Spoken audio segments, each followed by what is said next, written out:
After watching the film, just curious, wanted to get your take on Jalen. What kind of went wrong in the first half and what went right in the second half, and his ability to persevere and get through that. Yeah, it was that exactly what you just said. It was perseverance and his ability to just forget what happened in the first half, because everything that we wanted out of that game, which is obviously to win the game, was right there in front of us, and he took advantage of it and played really good game in the second half. You're just going to want some throws back, some reads back, and that kind of even extended into the third quarter a little bit for all of us. Not just Jalen, but the entire offensive unit and coaching staff. But again, it was just completely playing the next play and knowing that the defense was keeping us in the game and keeping us right there, and then it's just going to take one play to really turn the tide. And he made a heck of a throw then to Quez to really turn the tide and help that comeback start. Go ahead, Chris, and then Dave Zangaro. One question about the offensive line, quick one. Nate Herbig kept coming late in the game for running, since everything okay with Landon Dickerson. And the second one is, how would you assess the way that Andre Dillard has played the first 3 weeks he started? And have you seen a difference in his approach from after training camp to the way that he's played starting these past 2 games? Yeah, well, as far as Landon had to come out. And he had a little tweak of his ankle, and then he didn't go back in, but he looked good today. We're expecting him to be able to roll. As far as but I thought Nate did a good job of when he came in, and Nate gave us some meaningful reps. And whenever you finish with the ball in your hands in a 4-minute drill, which we did yesterday with the defense having 3 timeouts, you did your job on 4 minute. Now, there's a lot to clean up on 4 minute that obviously we're not happy about. But, again, Nate was a part of that. Nate was a part of us ending the game with the ball in our hands. As far as Andre goes, I thought I've said this from the beginning, I thought Andre had a great training camp. Him and Jordan were battling. Andre got dinged, and then, Jordan was playing really good. So Jordan obviously won that job. And, so I've had complete confidence in Andre since I've gotten here. And then he played his good game in the Jets' final preseason game, and then he's played 3 good games in a row. And so, he's just playing consistent football, playing good football, and I'm sure glad we have him on this team, and I'm happy with the way he's playing. Go ahead, Dave, and then Jeff McLean. And Nick, what are the keys to being successful on a short week? Yeah, that's a good question, Dave. It's to make sure you're keeping things simple and not getting too complicated, because you're not going to have the reps of live reps of doing the things that you're going to do in games. So keep things simple, keep it things that guys can learn and execute, that you've been executing all year, and but then again, also be able to attack them enough where you're going after the style of defense they are. So I mean, there's always a happy medium in that, but definitely just be able to do things that we can execute, knowing that we don't have a lot of time to get ready for this game. And then also, this week will be walkthroughs because we got to get our legs back underneath us. So it's resting the guys as well, having more mental reps, having more walkthrough reps to get their bodies physically ready to play.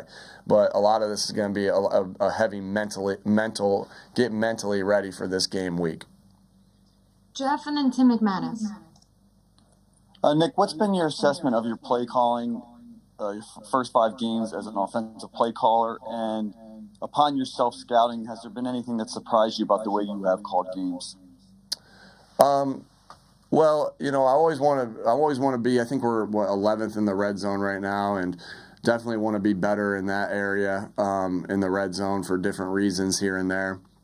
Also too, just also want to be able to mix it up, run, play action, screens, pass. different circumstances call for different things in each game. I get that. So, but just we have some good elements to each part of this team, as far as the offensive line, the skill players that we have, the tight ends that we have, the running backs that we have. It's always like, man, I want to get him the ball more, and I want to get him the ball more, and I want to get him the ball more.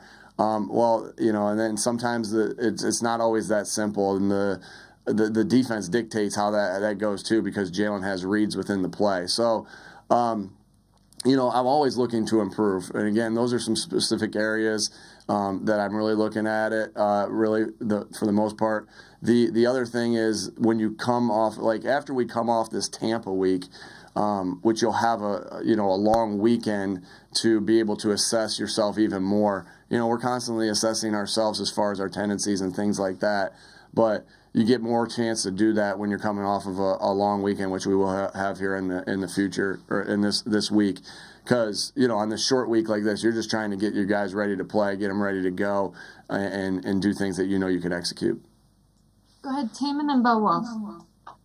Hey, Nick, what's the latest with Lane Johnson? And we saw that you had his number on your visor yesterday. Is that reflective of him being out for the season? I feel like that's normally, when you put those up there. Yeah, no, with that, I just wanted those guys that I had on there. That's not reflective that he'll be out for the season. Still working through a personal matter, and we're here for Lane for everything, and all our guys through good times and bad times. But no, that was just I wanted those guys to know that they're a part of it, and they were there with us. Even though they weren't there on the field with us, they were there with us, and they've contributed to everything that's going on here, and to this organization. Go ahead, Bo, and then Martin. Nick, I know you were asked about the play calling, but yesterday, when the screens and the short passes were not working in the beginning of the game, why did you continue with it for so long? Yeah, again, they did a good job of changing up their scheme and their game plan to kind of take away some different things of how their defensive ends were rushing. They had shown on tape that they were up the field pretty good with their defensive end techniques. And they got to a couple different looks there on that. And sometimes you don't, it looks like it the first time you do it. I think we ended up throwing 3 or 4 screens there early. One of them's on 3rd and 16. I'm not even really counting that. Like, that's one that we were backed up, and we threw a little screen out there to just give us some breathing room. The other ones is one of them was on 2nd and long that we called the screen on, and they played a unique defense. So you don't always just get the answer right away. Even the play didn't work, and it's for different reasons. And so, it ended up, we had to get off that. We thought screen game was going to be good for us yesterday. It wasn't, based off of what they were doing, and it took us 3 or 4 times to really figure that out and to move on in our process. But sometimes screens too for the quarterback are what I've compared to before, just seeing the ball go through the hoop, as a shooter, that, sometimes you got to get fouled and go to the free throw line and get the ball, especially when you're not shooting it great early. You got to get fouled to go to the free throw line and make a couple free throws, let the ball go through the hoop, and get yourself in a rhythm. And so just, some of that's due to that as well. Go ahead, Martin, and then Ruben Frank. Hey, Nick, you mentioned Lane like a minute or so ago. If he's not back Thursday night, do you see Jordan still playing right tackle? And how do you think he did at right tackle on Sunday? Yeah, I would expect if he's not back that we'd be in a similar look that we were on Sunday or on yesterday. I thought he did a good job. He gave up a couple plays as far as sacks, but he brushed it off and it wasn't by any means. There wasn't a lot of. There was a lot of bad there on the offensive side. There were a lot of guys had to brush it off and play the next play, but he fought to the end. He finished. He did some good things. He's got to clean up some things like we all do from that game, but was happy to get him back on the field and rolling with us because we know how valuable he is to this football team. Go ahead, Ruben and Jamie. Hey, Nick, I wanted to ask you about Davion Davion Taylor. He seemed to get his most playing time so far. What did he show you to earn that? Obviously, he's healthy now, and what did you see from him?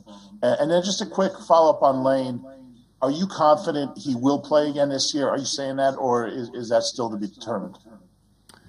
So as far as Davion goes, he had a great. He was really showing up in OTAs and in training camp and really showing good, ability and explosive playmaking ability. So, that was, we really wanted to be able to play him early and often, and it just, he got injured, and he was out for an extended period of time, but we were really high and hopeful on Davion right from the very beginning. It's just good to have him back, good to have him rolling, and it's just good to have him back and good to have him rolling through everything. As far as Lane, we're hopeful. We're hopeful that Lane will be back this year. Again, not going to go into that any more than that, but we're hopeful to have him back because we know how important Lane is to this football team. And yeah. We have time for one more, so we'll end it here with Jamie. Coach, you talked about the challenges of a short week, but not only that, you also have the Bucs and Tom Brady coming into town. So specifically, the challenges of facing them. Yeah, he poses a lot of challenges for everybody. That's for sure. Obviously he's been so good for so long. Everybody knows who Tom Brady is and how he operates. So we'll definitely have our hands full with this offense that we're playing, and this defense. This defense is really good that we're playing as well. Todd Bowles, I can't say enough of Todd Bowles' coach defense. He consistently has his teams in the top of the league. He consistently has his players playing hard. He consistently has his players in a good position to make plays. And so, yeah, it's gonna be a challenge on a short week against obviously the defending Super Bowl champs. But sure glad it's at our place, and sure glad that we got our fans here to support us. And we look forward to the challenge ahead that lies ahead on Thursday night. Sorry, it's a short week. I can't answer everybody's questions. Thanks, Coach. All right, y'all.